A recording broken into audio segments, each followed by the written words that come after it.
इस वीडियो में हम बात कर रहे हैं लॉजिक गेट्स के बारे में। Logic gates PN junction diode से बना एक ऐसा इलेक्ट्रॉनिक सर्किट है जो हमें डिजिटल सिग्नल्स प्रोवाइड कराता है। डायग्राम में ये एसी सिग्नल है और देखो एसी सिग्नल्स को जैसे ही हम किसी डायोड पर अप्लाई करते हैं एक स्पेशल सर्किट के साथ, तो हम डायोड की हेल्प से इस एसी सिग्नल को डीसी में कन्वर्ट करते हैं, जिसे हम रेक्टिफिकेशन कहते हैं। इससे पहले हमने वीडियो में बताया कि फुल वेव रेक्टिफिकेशन क्या होता है, हाफ वेव क्या होता है। तो रेक्टिफिकेशन में डायोड से बना ही एक इलेक्ट्रॉनिक सर्किट होता है जो एसी को डीसी में, तो ये एसी सिग्नल है और डायोड ने इसको डीसी में कन्वर्ट कर दिया, डीसी सिग्नल में कन्वर्ट कर दिया। अगर हम इस डीसी सिग्नल को एक बार फिर किसी डायोड से बने सर्किट्स पर अप्लाई कर दें तो हमें कुछ इस तरह के सिग्नल्स प्राप्त होते हैं। इन्हीं सिग्नल्स को बोलेंगे हम डिजिटल सिग्नल्स। ये ऐसे सिग्नल होते हैं जो अपनी मिनिमम या मैक्सिमम वैल्यू में ही चलते हैं। मिनिमम मीन्स 0 और मैक्सिमम मीन्स 1। 0 1 कह सकते हैं, 0 की कंडीशन को ऑफ और 1 की कंडीशन को ऑन कह सकते हैं, या मिनिमम मैक्सिमम कह सकते हैं। तो ये ऐसे सिग्नल होते हैं जो 0 1 0 1 0 1 इस तरह से ये चलते हैं। तो एक्चुअली ये सिग्नल्स ज़्यादातर हमारे डिजिटल डिवाइसेस होती हैं, जैसे फ़ोन, मोबाइल और कंप्यूटर्स, लैपटॉप्स। तो ये जो इलेक्ट्रॉनिक डिवाइसेस हैं ये इन्हीं सिग्नल्स पर बेस्ड है, इन्हीं सिग्नल्स की मदद से ये काम करती हैं, चलती हैं। ठीक है, तो ओवरऑल हम ये बताने की कोशिश कर रहे हैं कि भाई अगर एसी सिग्नल पे डायोड से बना सर्किट अप्लाई कर दें तो डीसी, और इस डीसी सिग्नल को किसी एक और डायोड डिवाइस पर एक स्पेशल सर्किट के साथ अप्लाई कर दें तो हमें डिजिटल सिग्नल्स मिलते हैं। तो वो स्पेशल सर्किट जिसमें डायोड लगे होते हैं उसको ही हम लॉजिक गेट्स बोलते हैं। लॉजिक गेट्स कुल 6 प्रकार के होते हैं: एंड गेट, और गेट, नॉट, नैंड, नॉर और एक्सक्लूसिव और गेट। तो हम बारी बारी से इन गेट्स, लॉजिक गेट्स पर वीडियो बनाएंगे, एक एक गेट्स को लेंगे। तो सबसे पहले हम इस वीडियो में जो बात करेंगे वो फर्स्ट गेट यानी एंड गेट के बारे में बात करेंगे। एंड गेट डिजिटल सिग्नल्स को किस तरह से प्रोवाइड कराता है, इसकी वर्किंग क्या है। तो एंड गेट, और ये इसका सिंबल है, इसमें ए और बी इसके इनपुट्स हैं और वाई इसका आउटपुट है। y is equal to A dot B लिख रखा है मैंने। ये एल्जेब्रिक प्रॉपर्टी है जिस पर ये गेट काम करता है। इसको हम वर्किंग में इसको आसानी से समझ सकते हैं। तो भाई हम शुरू करते हैं इसकी वर्किंग। तो इसकी वर्किंग समझने के लिए देखो ये डायोड D1 और D2 इस सर्किट में दिखे हुए हैं, दिख रहे हैं। तो इसके साथ एक ये इनपुट बैटरी अप्लाई है 5 वोल्ट की, और एक आउटपुट यानी इनपुट के रेस्पेक्ट में तो ये दोनों डायोड रिवर्स बायस में है, और आउटपुट बैटरी के रेस्पेक्ट में ये दोनों डायोड फॉरवर्ड बायस में ही हम कह सकते हैं। तो इसको समझने के लिए हमें 2-3 बातों का बहुत खास ध्यान देना होगा। सबसे पहला पॉइंट मैं बता रहा हूं जो हमें समझना है। इसको समझने के लिए देखो, अगर कोई वायर है हमारे पास ए बी, और इसके ए और बी सिरों पर हम बैटरी अप्लाई कर दें 20 वोल्ट की, यहां से प्लस ज्वाइन कर दें और ये माइनस से कनेक्ट कर दें, तो ए और बी के बीच में वोल्टेज हो गया V। अगर हम इस वायर के किसी पॉइंट को अर्थ कर देते हैं, अर्थ का मतलब 0 वोल्ट, तो 0 वोल्ट का मतलब है यहां पर भी 0, यहां पर भी 0 0 0 और इस पॉइंट पर भी 0 है। ठीक है, तो ये पॉइंट क्या कहलाएगा, 0 वोल्ट कहलाएगा। ठीक है, तो एक तो ये पॉइंट हमें समझना है, और दूसरा हमें समझना है कि भाई अगर कोई diode PN junction diode forward bias में है, यानी इसका पी टाइप पॉजिटिव से और एन टाइप नेगेटिव से जुड़ा हुआ है, तो ये फॉरवर्ड बायस में है ना। तो अगर इसका applied forward bias voltage silicon के 0.7 इलेक्ट्रॉन वोल्ट, जो उसकी फॉरबिडन गैप होता है, फॉरबिडन नहीं सॉरी पोटेंशियल बैरियर का गैप होता है, उससे अगर ज़्यादा वोल्टेज अप्लाई है तो ये कंडक्ट करेगा डायोड, और हम इसको कह सकते हैं कि ये शॉर्ट सर्किट हो गया। ये हमें समझना है, यानी अगर ये डायोड फॉरवर्ड बायस में है तो ये एक शॉर्ट सर्किट की तरह काम करेगा, यानी कंडक्ट करेगा डायोड इस तरह से। ये हमें समझना है इसमें। ठीक है, और अगर ये डायोड रिवर्स बायस में है, reverse bias means P type को नेगेटिव से जोड़ दें और एन टाइप को पॉजिटिव से जोड़ दें, तो ये फिर रिवर्स बायस में हो गया। इसका मतलब इस डायोड में करंट कैरी नहीं करेगा, क्योंकि रिवर्स बायस में हो गया। तो करंट कैरी नहीं करने का मतलब है कि ये ओपन सर्किट की तरह काम करेगा, यानी ये कट हो गया सर्किट बिल्कुल।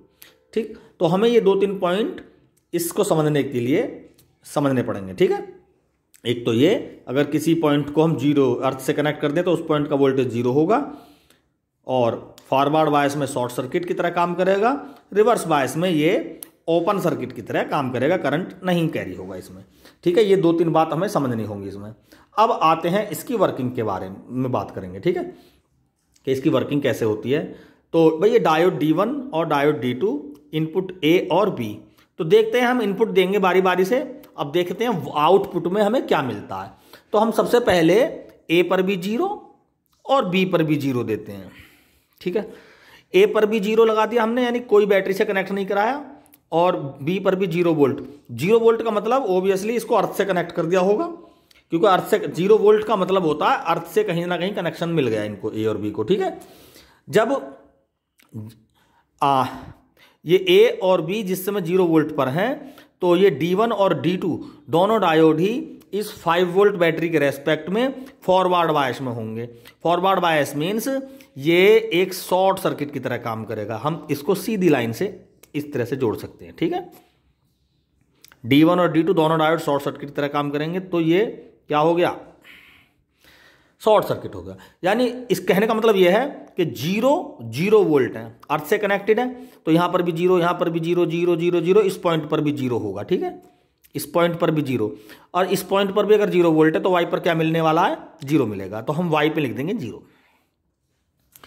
ये पहली कंडीशन समझ में आ गई। देखो, हमने अभी बताया था कि अगर किसी पॉइंट को हम अर्थ से कनेक्ट करेंगे तो अर्थ का वोल्टेज 0, तो ये 0, 0, 0, 0 ही रहेगा। तो इस तरह से यहां से लेके यहां तक, या ये इस पॉइंट से लेके इस पॉइंट तक क्या वोल्टेज होगा, 0 वोल्टेज होगा। क्लियर। अब दूसरी कंडीशन देखते हैं। दूसरी कंडीशन में A पर 0 और B पर 1 देते हैं। 1 का मतलब, चूंकि 5 वोल्ट की बैटरी है, मैक्सिमम वैल्यू 1 का मतलब होता है मैक्सिमम वैल्यू। तो 5 वोल्ट हमने कहां पर कनेक्ट कर दिया, B पर कनेक्ट कर दिया। तो यहां पर हमने 5 वोल्ट कनेक्ट कर दिया, ये 0 पर ही है। तो 5 वोल्ट यहां पर कनेक्ट होने के लिए, देखो डायोड कैसे था, यहां पर इस तरह से डायोड था। तो ये N टाइप से पॉजिटिव मिला हुआ है, तो ये डायोड D2 रिवर्स बायस में होगा। बोलो, इस 5 वोल्ट बैटरी के रेस्पेक्ट में ये डायोड D2 रिवर्स बायस में हो गया। तो रिवर्स बायस में होने की वजह से ये ओपन सर्किट हो गया, यानी सर्किट डिस्कनेक्ट हो गया। ठीक है, तो ओपन सर्किट हो गया। अब ये इसमें कोई करंट फ्लो नहीं होगी। लेकिन ये A तो अभी भी 0 वोल्ट पे है, यानी अर्थ से कनेक्टेड है, तो ये तो शॉर्ट सर्किट ही रहेगा। तो इसका जो 0 वोल्ट यहां पर काम करेगा वही घूम के यहां पर काम करेगा। तो ये पॉइंट 0 वोल्ट पर, या इसको कह दो 0 वोल्ट पर, ये 5 वोल्ट है। तो 5 वोल्ट की बैटरी से करंट का फ्लो फिर दोबारा कर इस तरह से और ऐसे होगा, और सीधा इस तरह चला जाएगा, अर्थ में को चला जाएगा ये। तो यहां पर 0 वोल्ट है ना, यानी Y पर अभी भी 0 वोल्ट मिला। तो हम लिख सकते हैं यहां पर फिर दोबारा कर 0। Point clear. अब हम A पर 1 देंगे और B पर 0 देंगे। उल्टा कर दो, A पर हमने 5 वोल्ट, 1 का मतलब 5 वोल्ट कनेक्ट कर दिया, ये कर दिया, और B पर 0 वोल्ट। B पर 0 वोल्ट का मतलब है, भाई देखो यहां पर डायोड बनाते हैं इसका,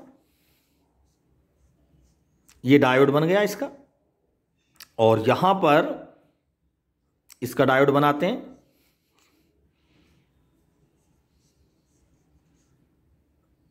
ये इसका डायोड बना। देखो, इनपुट बैटरी का पोल A पर जुड़ा हुआ है, तो ये रिवर्स बायस में हो गया। रिवर्स बायस में होने की वजह से ये ओपन सर्किट में चेंज हो गया। क्लियर। यहां पे कोई करंट फ्लो नहीं होगा, ये रिवर्स बायस में हो गया, ओपन सर्किट भी कह सकते हैं। लेकिन ये 0 वोल्ट पर है। B कहां है, 0 वोल्ट। 0 वोल्ट का मतलब ये शॉर्ट हो गया। अब दोबारा ये क्या हो गया, शॉर्ट सर्किट। यानी जो 0 वोल्ट यहां पर है वो यहां पर, वो यहां पर, वो यहां पर। तो 0 वोल्ट ये हो गया, ये 5 वोल्ट है, पोटेंशियल डिफरेंस हो गया। ठीक है, तो करंट फिर 5 वोल्ट से 0 वोल्ट की तरफ इस तरह से फ्लो हो जाएगा, ऐसे। चूंकि यहां पर 0 वोल्ट है ना, तो इसके लिए वाई जो यहां पर वोल्ट होगा वही वाई के लिए वोल्ट होगा। तो इस कंडीशन में भी हमें वाई पर क्या मिल गया, 0 ही मिला। क्लियर। अब फोर्थ कंडीशन देखते हैं, ए और बी पर दोनों पर हम अब की बार इनपुट वोल्टेज अप्लाई करेंगे 5 वोल्ट, जिसको हम 1 ही लिखेंगे। तो हमें पता है जब दोनों पर हमने ए और बी दोनों को 5 वोल्ट से कनेक्ट कर दिया, पॉजिटिव 5 वोल्ट से, तो ये भी ओपन सर्किट हो गया क्योंकि रिवर्स बायस में हो गया D1 डायोड। और यहां पर भी जो D2 डायोड था उसका भी क्या हो गया, ये ओपन सर्किट हो गया। क्लियर। तो ये ओपन सर्किट हो गए। ये 5 वोल्ट जो होगा यहां पर, ये 5 वोल्ट, इसका ही वोल्टेज इस समय यहां पर काम करेगा। ठीक है, क्योंकि ये तो ओपन हो चुके। अब जो वोल्टेज काम करेगा इस पॉइंट पर 0 नहीं करेगा, क्योंकि यहां पर 0 नहीं है। ये तो इन दोनों पॉइंटों पर क्या है, 5 वोल्ट लगे हुए। ठीक है, 5 वोल्ट ने इसको रिवर्स बायस में कर दिया, क्रॉस हो गया, ये तो ओपन हो गए। तो यहां पर जो काम करेगा इसी बैटरी का 5 वोल्ट काम करेगा, क्योंकि ये तो बहुत लो रेजिस्टेंस है, नियर अबाउट 5 वोल्ट यहां पर काम करेगा। और वो 5 वोल्ट कहां मिल जाएगा, वो यहां पर आउटपुट में मिल जाएगा। तो ओवरऑल लास्ट कंडीशन में हमें सिग्नल प्राप्त हुआ। तो इस तरह से एंड गेट में पहली 3 कंडीशनों में कोई सिग्नल नहीं मिला, लास्ट की कंडीशन में हमें सिग्नल मिला, जब दोनों ए और बी पर दोनों पर ही इनपुट सिग्नल हम अप्लाई करते हैं 1 1 या 5 वोल्ट 5 वोल्ट 5 वोल्ट को ही हमने 1 बोला, तो उस कंडीशन में हमें सिग्नल मिला। अब देखो इसका वेव ग्राफ कैसे बनाएंगे हम। सबसे पहले ए पॉइंट को देखो ये T1 T2 T3 T4 ये टाइम है। टाइम के अकॉर्डिंग ए के सिग्नल कैसे चल रहे हैं, 0 0 1 1, यानी ये ए है। यहां पर ए के लिए पहले टाइम में 0, दूसरे टाइम में भी 0, तीसरे टाइम में 1 और ये फिर 1। तो 1 का मतलब 1 और 1, ये ए के लिए सिग्नल वेव हो गया। बी के लिए देखते हैं अब, बी 0 1 0 1 0, पहले टाइम 1 T1 के लिए 0, उसके बाद 1, फिर 0 और फिर 1, ये बी का वेव हो गया। अब फाइनली आउटपुट का वेव देख लेते हैं। T1 टाइम में 0, फिर 0, और तीसरे कंडीशन में भी फर्स्ट 0 0 0 0 0 0, और फोर्थ टाइम में इसमें सिग्नल मिला हमें। तो वेव कुछ इस तरह से बना, ये आउटपुट की वेव है। ठीक है, T1 T2 T3 टाइम और ये हो गया T4 टाइम। तो इस तरह से हम वेव फॉर्म कर सकते हैं। हम आशा करते हैं कि एंड गेट की वर्किंग आपको समझ में आ गई होगी। Thank you.